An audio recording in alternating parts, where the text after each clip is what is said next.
Citizens. We're one of the founding organisations behind the Eye on Earth. We're part of the Alliance. I'd like to welcome you all to this fascinating session. I'm guessing most of you in here already know about SEEA, the System of Environmental Economic Accounting. If you don't, then you're in the wrong room.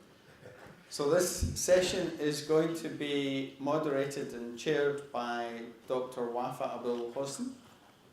And I'll give you a little bit of information about Wafa.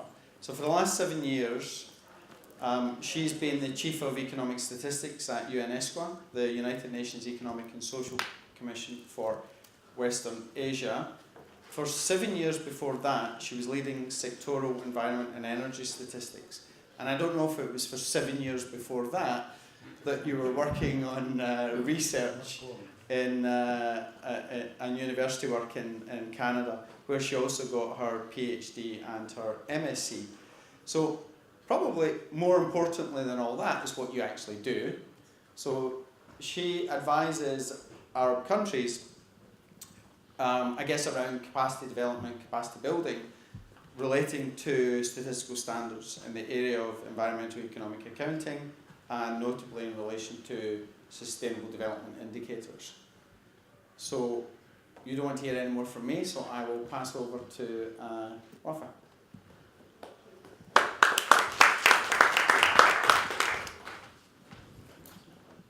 Thank you very much, Stephen, for the introduction, and thank you very much for everyone who joined us. I'm very happy and honored to have prominent people from the statistical offices, and we have also a wide range of environmental experts, advocates, educators. So we are thrilled to have this session. The session title, like Stephen said, it's the System of Environmental Economic Accounting, serving, it says environmental policies, but it serves a lot economic policies and social policies, because the system brings this information together. The session is co-organized by the UN Committee of Experts in Environmental Economic Accounting, UN-SEEA with a C, and we have members of the UN-SEEA here with us, and Alessandra Alfieri, who is the Chief of Environmental Accounting in New York and the United Nations Statistics Division. So in this session, so why do we have a session now in the Eye on Earth and the UN Data Forum on the side? We thought that along with the UN Data Forum, we can bring together official statistics and, like we said, environment experts, policymakers, scientists, and advocates. I think it's an opportunity, it's the largest gathering where we can have both sides of the work that needs to be done. Now, the SEEA Central Framework is an international statistical standard that integrates environmental and economic data and describes the relation between both. Now, the Central Framework focuses on environmental assets, and people who are in the economic or financial world think about assets. They are our resources, they are valuable, and that's why we consider them in this system. So the first session will be on the System of Environmental Economic Accounting Central Framework, so SEEA-CF, and it's aligned with the System of National Accounts. All countries produce GDP, and the System of National Accounts is known. It has its standards, methodologies, and this System of Environmental Economic Accounting is aligned with the same methodologies, same way of classification standards, so we can link in a harmonized way the information. Why do we have a second session on SEEA? Because there are interest in ecosystem accounting. If we can't compile the environmental accounts at the national level and we are interested in a specific ecosystem, there are ways to develop and apply ecosystem accounting. And we have also prominent experts in this field that are here with us. So this is why we have these two sessions. Our role in ESCWA, for those who don't know, we are a regional commission and for the Arab countries. We have a mandate to work on the System of Environmental Economic Accounting. And the mandate comes from countries. So we have a statistical committee that brings our directors of statistical offices. They give us the mandate to work on the environmental accounts. We partner with our UN sister organizations in New York, UNSD, and then UN Environment. We have them here. We work also on the international recommendations. We have international recommendations on water statistics, on energy statistics. We translate those manuals and guidelines because Arabic is important in our region for practitioners to understand how to do it. So also we contributed to online trainings, and we do joint workshops and online glossary. So we did many workshops and trainings and capacity building. We need to promote this system, and this is why we have these sessions. So I'm gonna not take too much time. I will be introducing our speakers. Our first speaker is Mr. Risenga Maluleke, who is now the Director General of the Statistics of South Africa. He is member also of the UN Committee of Environmental Accounting.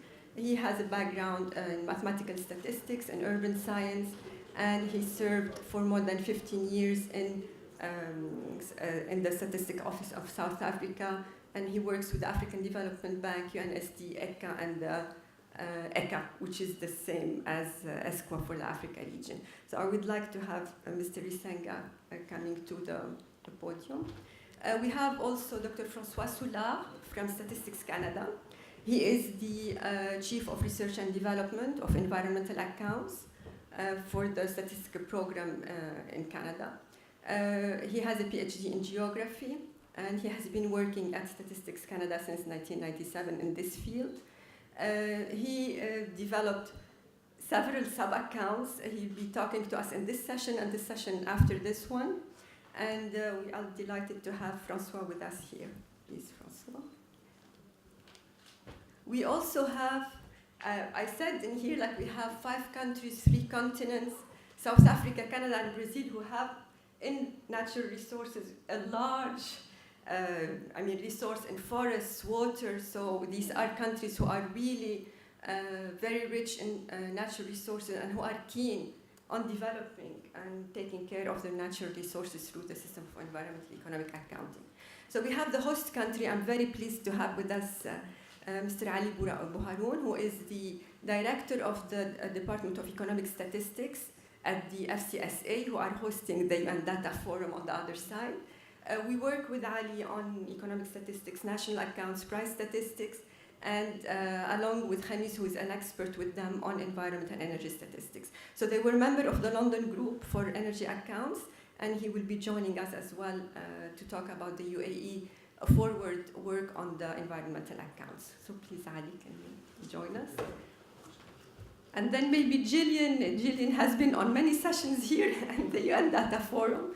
You most of you know her. If you don't, she's our partner in the UN Environment in Nairobi. She's the statistician partner there. And we implement together a project on SDG data and statistics for 3-4 years, working and focusing on certain aspects, and of them is environmental accounts. So Jillian, can you please join us? So I will not be speaking about the system. We will hear from our speakers, and we will have some questions that we can, at the end, discuss together. So the first session, I will be inviting South Africa, Mr. Risenga. I will look at. So I would like you please to be brief, so we have more time for the discussion. And we will be hearing. We have also audience through webinar. So at the end, if they have questions, they can join us. Let me thank the facilitator for the morning and get straight to our business.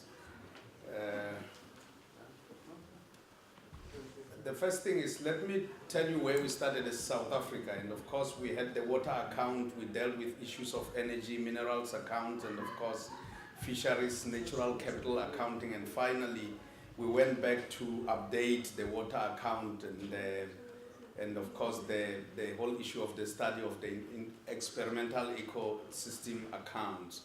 Now, let us look at the SEEA.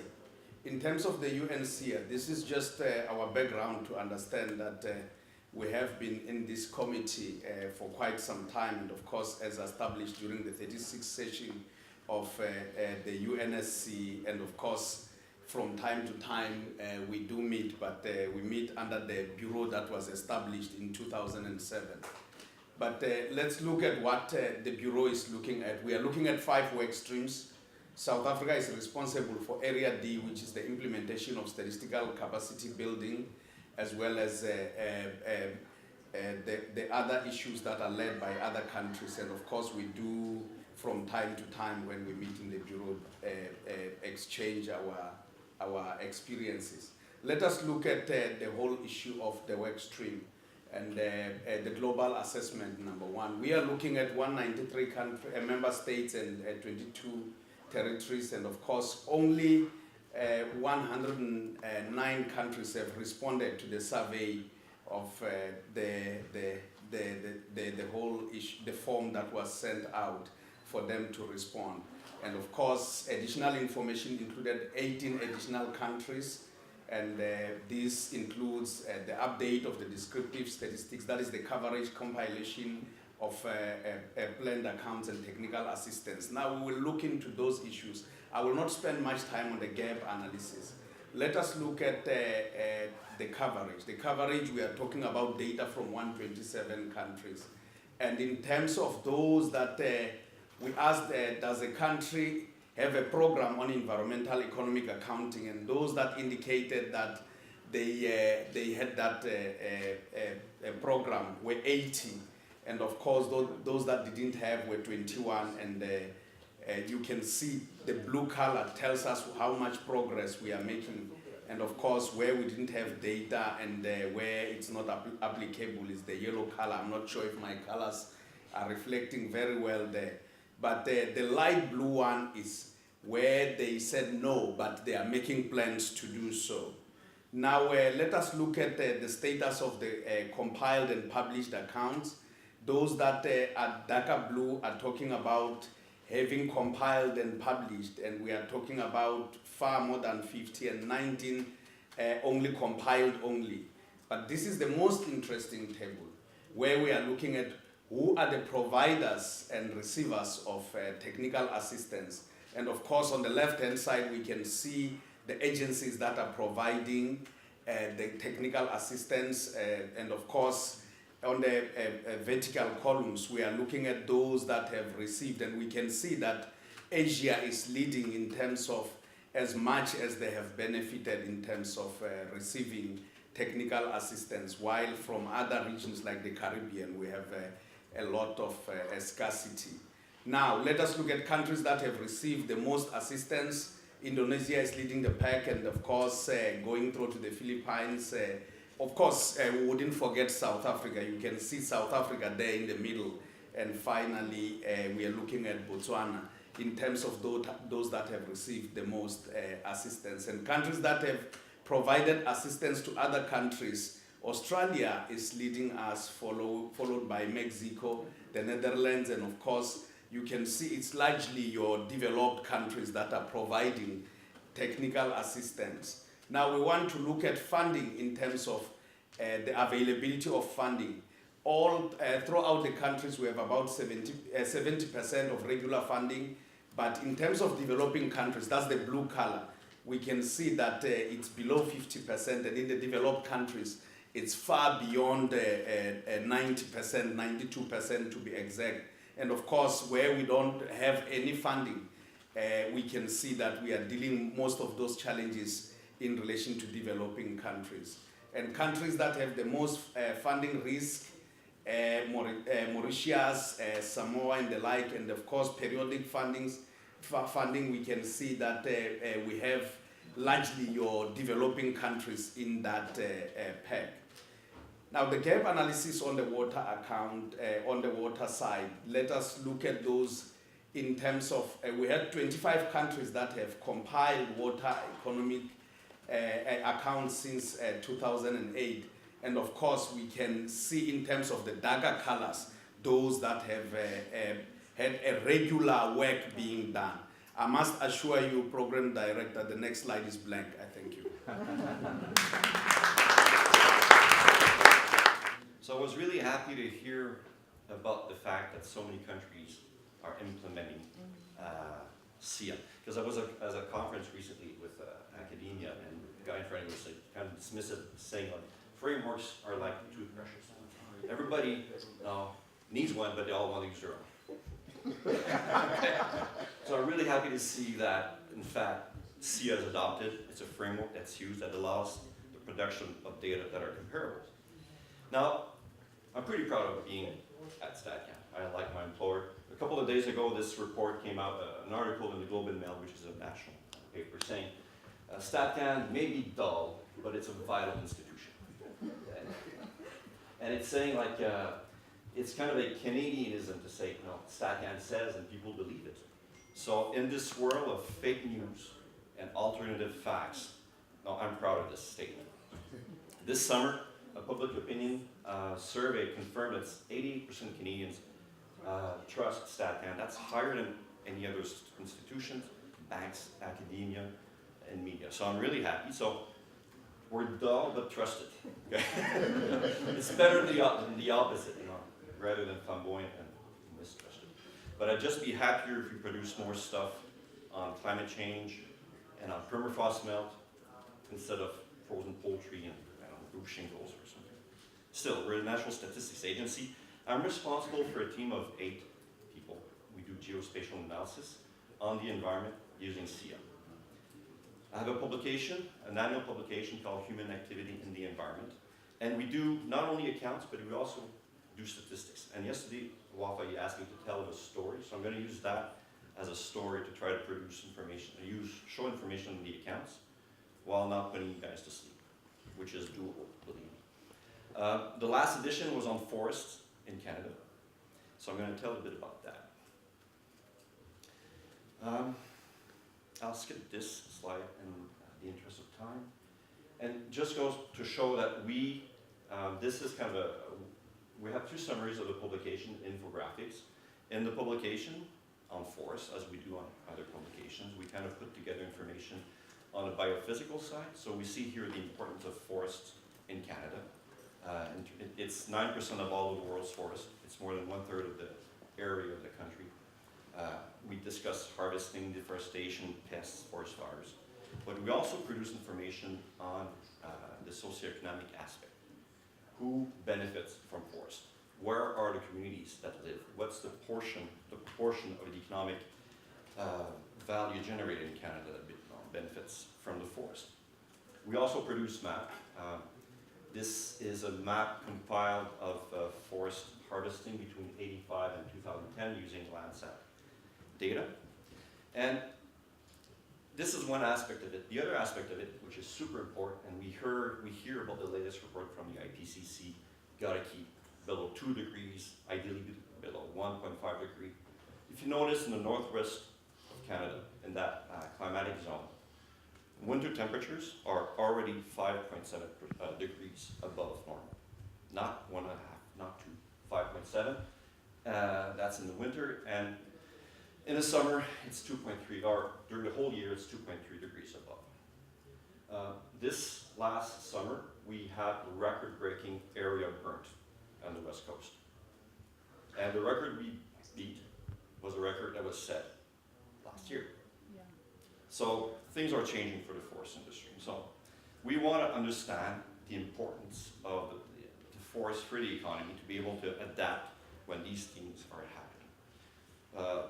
Wafa, you've already spoken about the framework. I will not spend too much time on that, but I'm going to go in a few components. One being the natural capital stock account. So this is the account that is like the gas tank in the car. Like we have GDP, which is the equivalent of the speedometer of the car, but unless you have those capital stock accounts, you don't know how much gas you have in a gas tank. This tells us how long we can go ahead using these resources. And in Canada, we have them for land, timber, and subsoil assets. If we look at it on a graph, you have this green line, which is the actual produced assets, the roads, the buildings, and so forth. The yellow line is the land, and these are all in the value terms. And the black line at the bottom, the dark blue line at the bottom, are natural resources. Now, we're the only country that actually generates these accounts and include these numbers in a quarterly balance sheet. So we're able to track the value of these resources through time.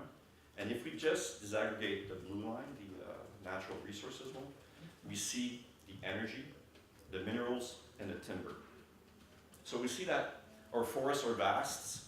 Those forests that are accessible and economically viable to be exploited. We have a large reserve of timber stored in those forests. In fact, if we look at our natural resources in Canada, that's the red bit, compared to the produced assets, which is the blue section, it's about 40%. So, and this is only including a few of our natural resources. Water is not here. Water is not there because we don't value water. So if we added all of the ecosystems and we managed to put a value on it, you can see how rich we are in Canada in terms of natural resources, but we don't do that.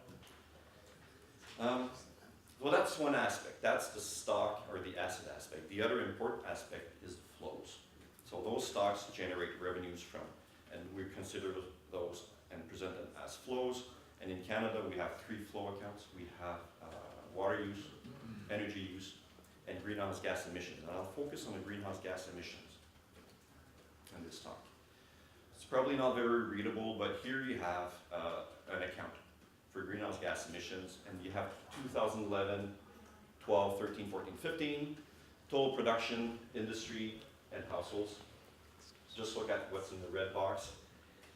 And you see there's no diminution, no reduction in the greenhouse gas emissions in Canada during that period. One word about the national accounts, the strength of the system, one of its strengths is that we can actually analyze the information from the tail end, from the demand side, not only the production, but once the data is in the input-output matrices, you can actually look at who's actually responsible for the consumption or the production of these flows. And we have here the top line, and this is greenhouse gas emissions by final demand category. And the top line is for households. And that's me. Okay. So I'm seeing that through time, my footprint in terms of greenhouse gas emissions has not diminished. So I could say till the cows come home, it's the fault of the government, but I'm responsible for at least 40% of all the emissions. Have I changed my daily habits? The second cause for emissions is exports. Another powerful tool in the SEEA is to be able to disaggregate these emissions by commodities. So we see here in households, we're talking about natural gas, fuel, and food being 3 of the leading reasons why these emissions do not drop. And we can also look at exports in the same way, and by far, our footprint on emissions is associated with the export of our petroleum or bitumen, so the oil sands. Now, so what? So forests are increasingly affected by climate change, and we see that through our biophysical statistics using satellite Earth observation. We know that forests are an important resource for Canadians, and we know that from the stock account, from the national balance sheet, but also from the plethora of socioeconomic statistics that we have on forests. We know that Canada did not reduce its GHG emissions between 2011 and 2015, and we know that from the flow accounts. And we know that household expenditures are responsible for 40% of all emissions. Physical flow accounts and final demand analysis show us that. So knowing this, we have all of the ingredients to do policy to really get something done. And this is where I think governments fail into actually making sure that these are taken into consideration when policy is made. That being said, SEEA does go into policymaking. It's used by our Global Affairs Department when it does environmental assessments of the various trade agreements. It's used by our own Department of Finance when it does strategic environmental assessments. It's used by the Ministry of Finance or the previous Ministry of Finance to look at to link economy and the environment. The reason it exists exists in the first place, and so forth. It's also a very good tool to do carbon pricing, and I think it's underused for that. Well, simply because jurisdictions are refraining from actually applying carbon pricing policies. So there, could go on to talk about land and water accounts, but perhaps later on this morning I can do that. Thank you. Assalamu alaikum. Good morning, everybody. First of all, I would like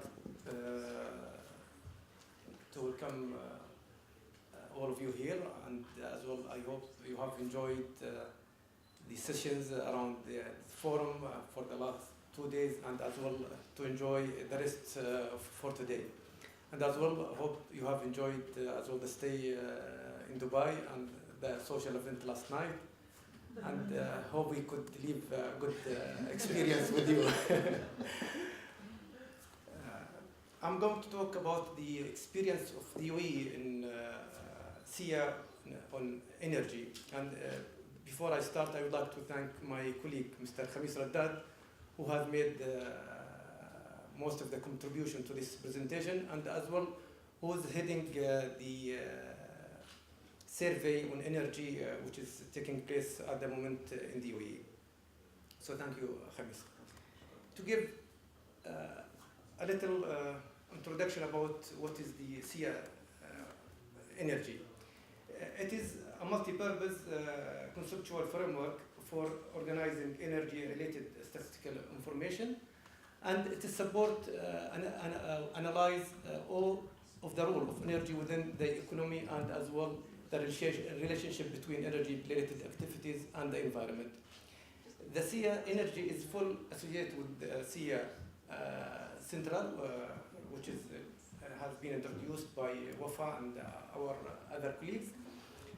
Central Framework, and as well provide further details on energy accounts.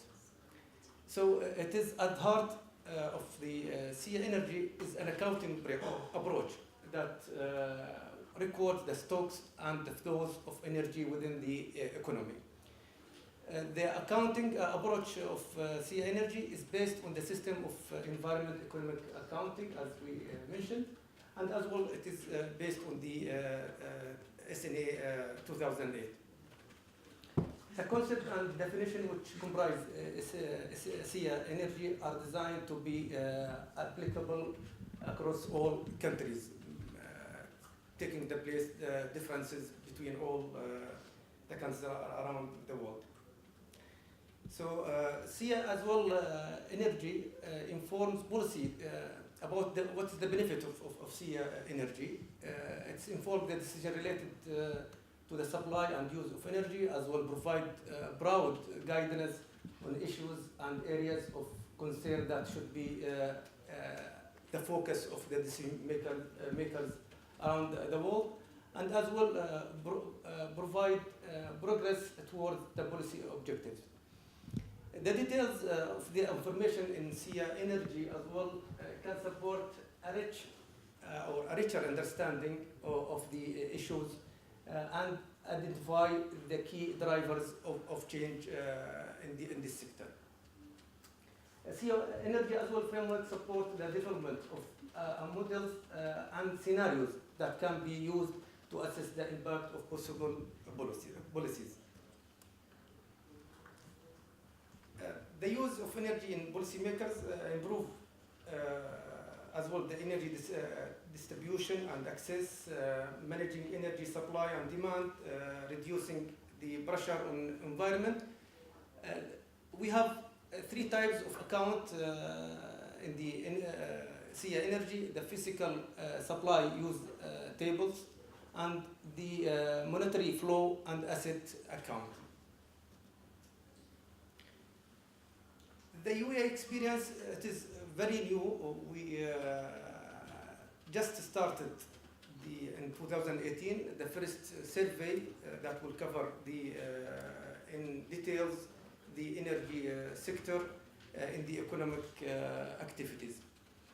So the data sources at the UAE, we have the surveys and the administrative data sources, and as well the modeling.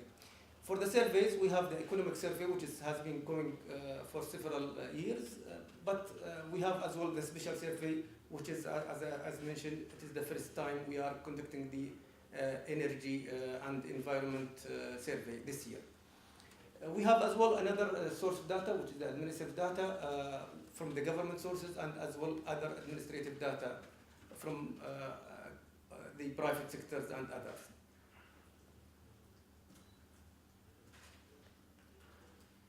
So the UAE is conducting the environment and energy survey in economic activities in 2018, which we have started in last April. It is harmonized survey at the GCC countries levels, where we work with the GCC stat, with the other neighbors countries, and as well it is harmonized at the national level, where we work with 7 Emirates local statistical centers. The sample size covers 4,000 economic establishments in the 7 Emirates. Plan to finish the field work by the end of this year, so we can, by next year, maybe mid of next year, we could have the first draft of our account. The output of this survey will be the base of building the SEEA energy, as I said, for the UAE. Hope we can, as well in the future, cover other activities like services, education, health, transportation, and others. It covers in this survey the economic activities from I66 till 43. It contains 5 parts: the electricity, the consumption of energy products, the water, waste, and the expenditures of environmental production activities. So as well, there is a chance for as well an account on water in the future. This will be a base for that. The energy survey, as I said, it's covering the oil, the quantity, the prices, and the value, gas as well, quantity, price, and value, coal, quantity, price, and value, electricity, the quantity, price, value, and the self-production. For the administrative data, we will as well combine the administrative data to implement our energy account. The sources for that is mainly from the Ministry of Energy, which we have the oil export, import, production, and for the refineries as well, the gas, the energy balance, and air emission. This is, we get it from the Ministry of Energy. The foreign trade data as well, we have the from the Federal Custom Authority, where they provide us all the trade data. And as well, we have other sources from the, as I said, from the utilities companies, the federal FIWA and SEEA in different Emirates. Thank you. That's all. I guess I came at this from slightly a different angle. So I'm going to mostly talk about land accounts, but basically, from my perspective, if you listen to any of the other sessions that I was speaking in, one of the things that we've been trying to look at from UN Environment's perspective is how much can we do based on available information. So if you think about the map that you saw during the first presentation, there's still a lot of gray areas. There's still a lot of countries that don't have any accounts. And in terms of the accounts that a lot of countries that I've been to identify as a priority, land accounts is often a starting point. And land accounts kind of sits in between the central framework and the ecosystem accounts, in my opinion, because you're looking at stocks and flows of land, but those are ecosystems in a sense. And so we thought, well, can we already get some sort of a land account based on existing global data products? And this is a model, just to give you an idea, this is a model that we're already using with another central framework account, which is the material flow accounts. And so for material flow accounts, which I sort of wish I would have talked about more in this presentation, but I didn't, this is exactly what we've done. So we took the trade statistics data, we took national accounts data, we took available open information from the British Geological Survey and the US Geological Survey, and we use that to model material flow accounts for the whole world. And so if you go to our website, you can see the domestic material consumption of any country, and it's based on these, well, also agricultural statistics from so it's based on existing official data, plus the minerals data, which is not official but sort of official from the USGS and the BGS. And it gives you a picture of what domestic material consumption looks like, domestic extraction, trade of materials, and the material footprint. And so we're already doing these creations of models for other accounts. And so I started thinking, well, how far can we get with land? And there's other people that have been doing this also. And how much can we use satellite data or existing satellite data products to create data, provide a starting point where data doesn't exist. So then a country can start having a discussion about, okay, well, this doesn't exactly get us all the way there, but it gives us something to work with. Also, with satellite data, we can get a window back in time. So if we have a way to use this information, we could theoretically potentially create an account for 1990 and then look at the stocks and flows over a big time period. But of course, there's varying levels of resolution, and right now, which I'm going to show, there's really not a one-stop shop. There's not really a good, easy way to do this from my perspective, but I'm just one person. And so obviously, in terms of national data, in order to really create good accounts, you're going to need to have national definitions. You're going to have ground truthing plus satellite data.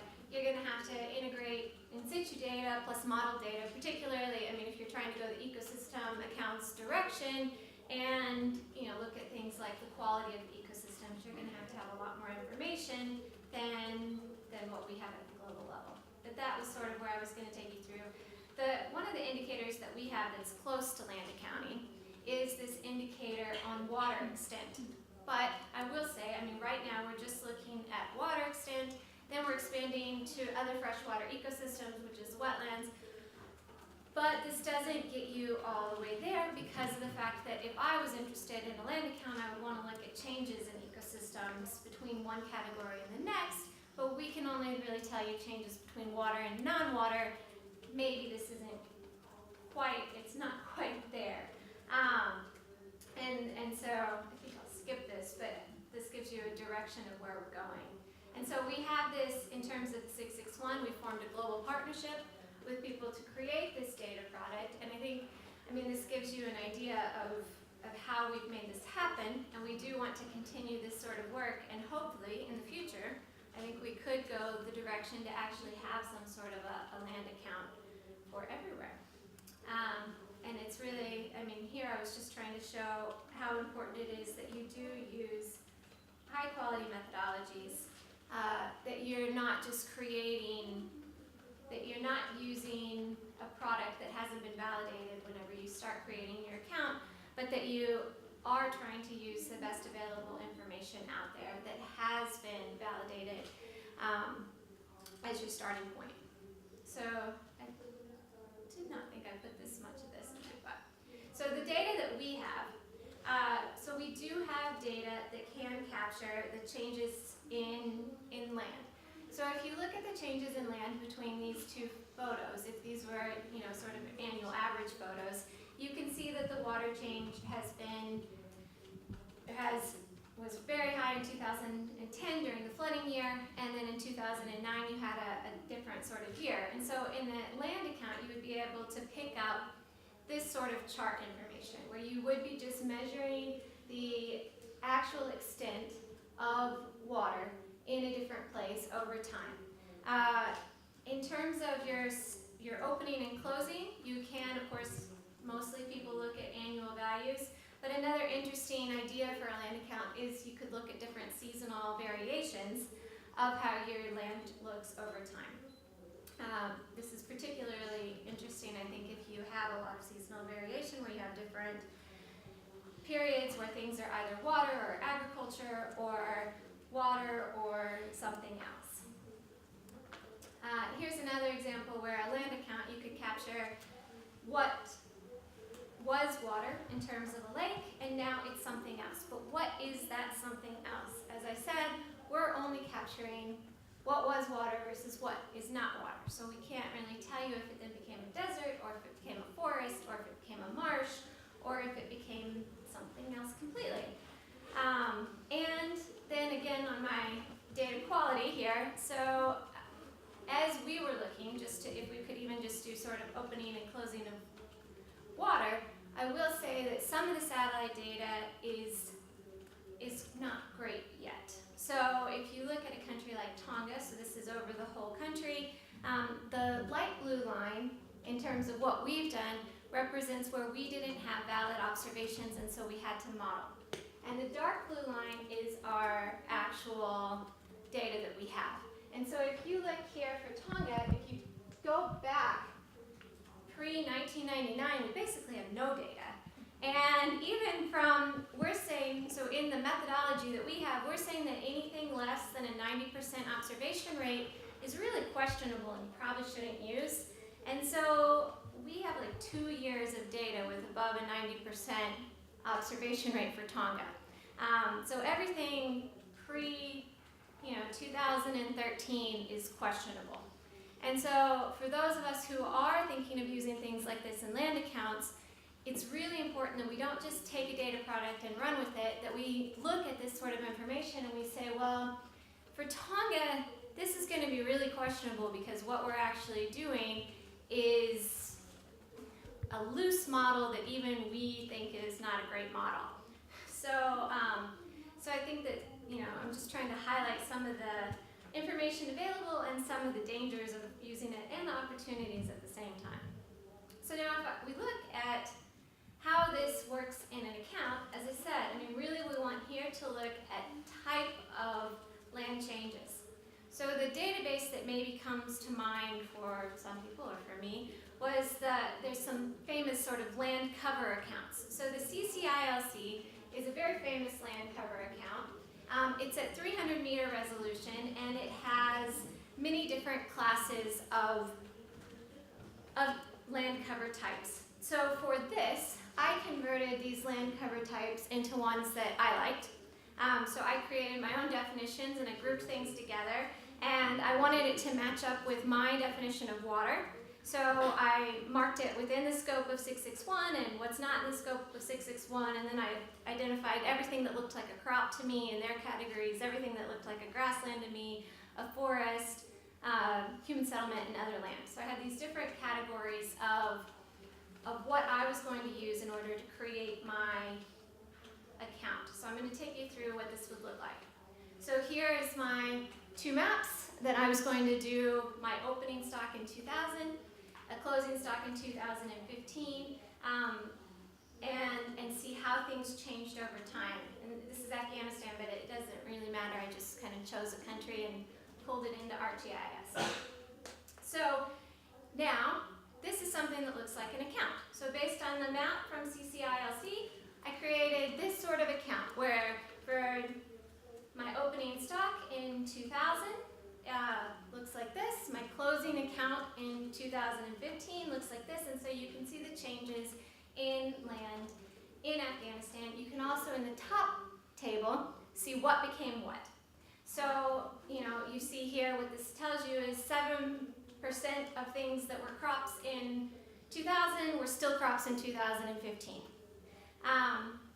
So it looks at these different changes. 7% of land was crops. I don't know why I said that. 7% of things that were crops in the land was crops both times. That's what I'm trying to say. So 7% of the land was crops both times. 42% was grass both times. But then you can see that a lot of things that was other land is now grass, and you could use this to infer how things are changing. So this is how this works, and if you look at the second table, it gives you sort of that overall summary where you can see the big changes, the big reductions to different types of stocks. So you had a reduction in water, you had an addition in crop because the number of additions is higher than the reductions for crops. And so it gives you something that looks like an account here. So this would be nice, except for, let's say that now I apply this same CCILC database to an example, to Iran, for example. So if I look here, where you had a dam, you had additional water, more water, and now there's a little less water. So this would be an interesting example if I wanted to do an account, and let's say I try to use the CCILC. So here's the resolution of that same information. So basically you're missing a lot of the picture. And so it doesn't give you the whole picture. We of course have better data on our site on what this looks like, but then we don't have the changes from one type to the next. And so the whole point here was just that I think that there's a lot of opportunity to use these satellite data products to do land accounts. But there's going to be a lot of work that needs to be done, and countries are going to have to nationalize this for it really to be useful in the future. Thanks. So we heard from different countries, from organizations, the terms of national accounts came up. We had economic activities, output, stocks, flows.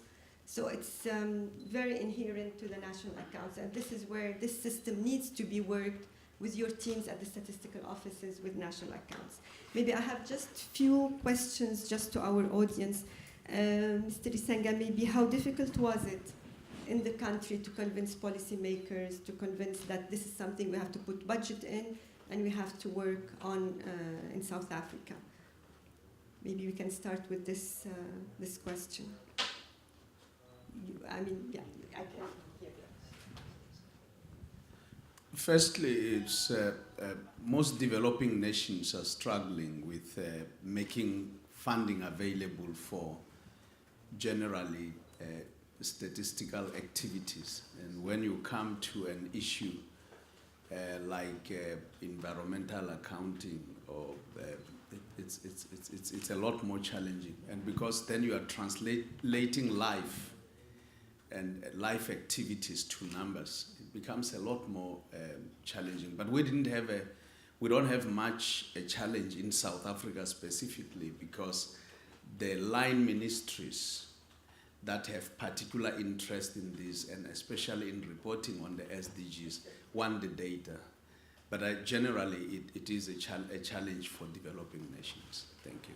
François, in Canada, how did it go? Maybe we can hear from you. And we see the opportunity with the SDGs. We have to really think it's a linking between environment, society, and economy.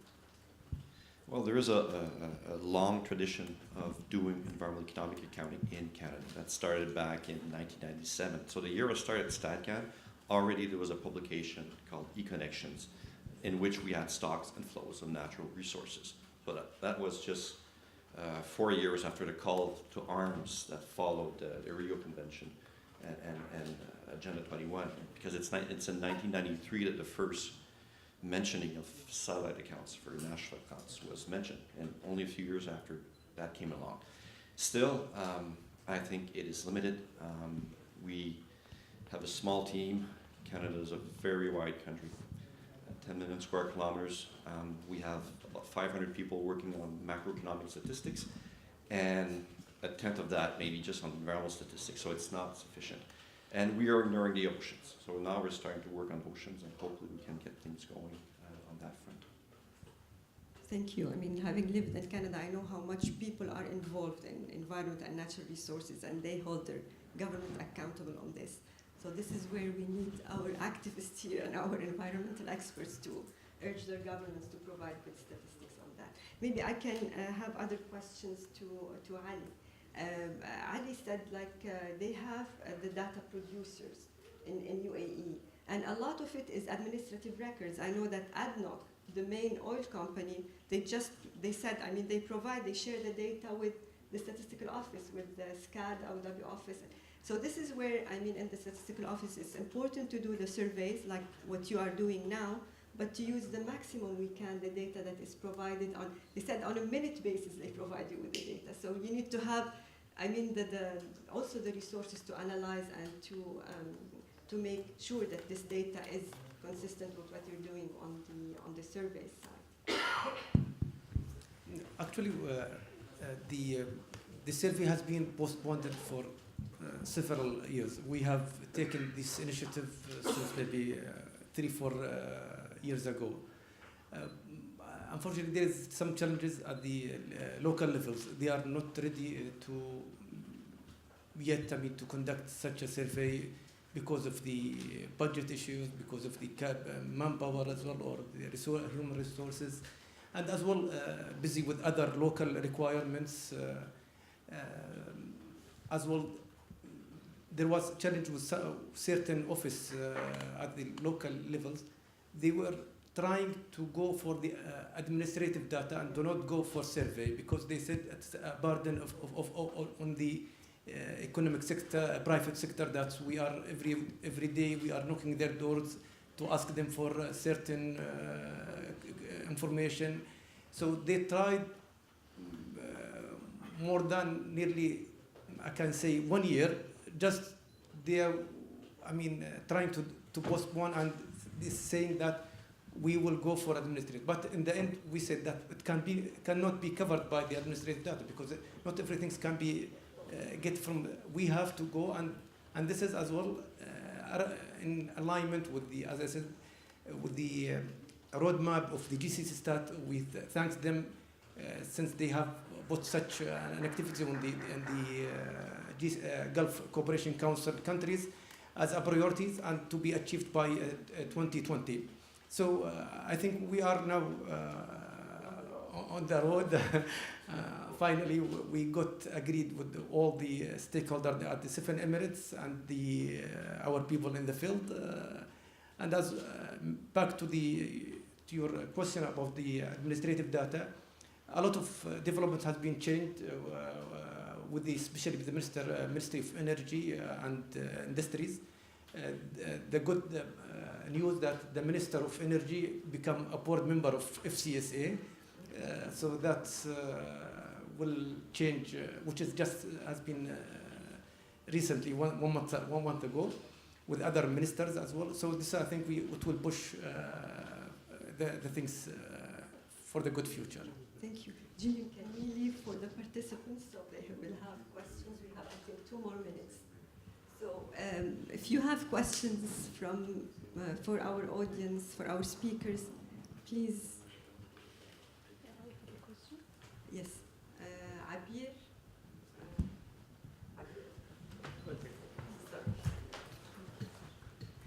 Yes, I am Abir from FCSA. I'm working in environment statistics. I have a question for Canada experience.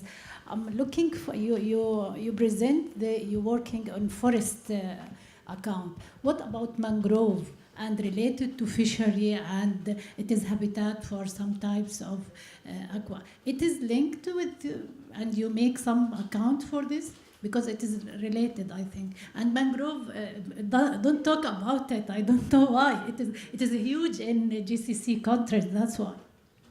Yeah, but we don't have mangroves in Canada, but we do have wetlands and coastal wetlands, so it's the equivalent. It's the equivalent. Yeah, we haven't gone there yet. We didn't produce forest accounts, which we need. We produce forest statistics, and we do have material flow accounts for timber. But we don't have what we need as an ecosystem account, including a type which would be forest, and we don't have that yet. But forest, wetlands, water, all these things needs to be built, and we're slowly inching our way towards it. Yeah, I think it goes by priority in the country. They decide which sub-account, which resource is important, and then they can build it incrementally. Dr. Sameh? I'm Dr. Sameh from SEEA Central Abu Dhabi.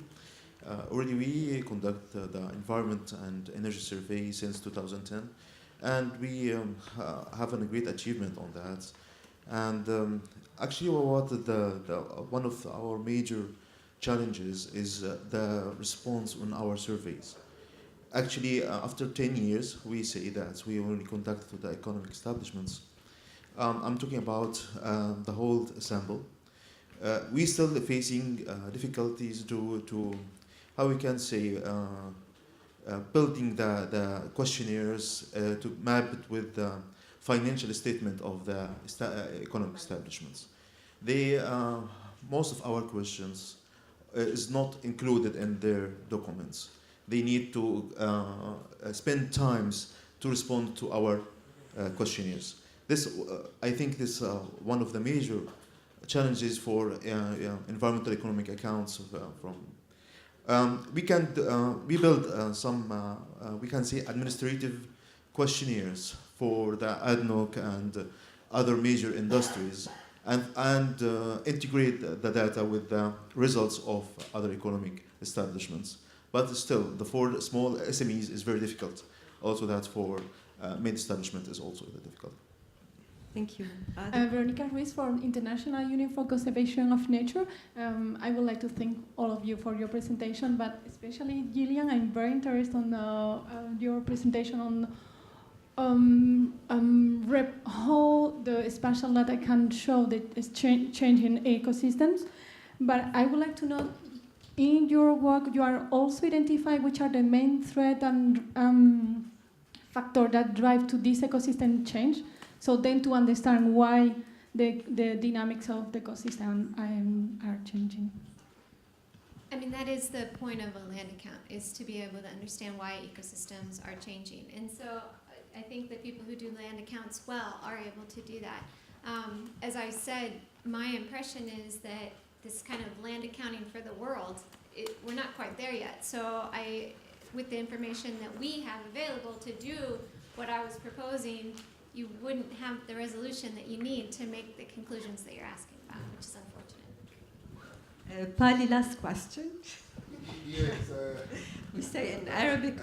I looked at the presentation of the Statistician General of South Africa and Canada, and I recognize that Canada has done quite a lot of work in this SEEA. Yet the reportage of the neighbors to the south of Canada, from the map from the Statistician General, show very little information. And this kind of work doesn't know any national boundaries. How do we deal with that situation? Well, there is good news in that the United States are working on accounts. Ken Backstad, Jim Boyd, and a few other groups have received some funding to test land accounts, water accounts, and basic ecosystem services accounts as well. I've been called in as one of the external advisors on the group, and others have as well. And in fact, they have nice results, and there's 2 papers that are going to be published soon about these accounts. At the London Group on Environmental Accounting 2 weeks ago in Dublin, we presented a poster that shows progress. Now, they've demonstrated proof of concept. It works, it's useful.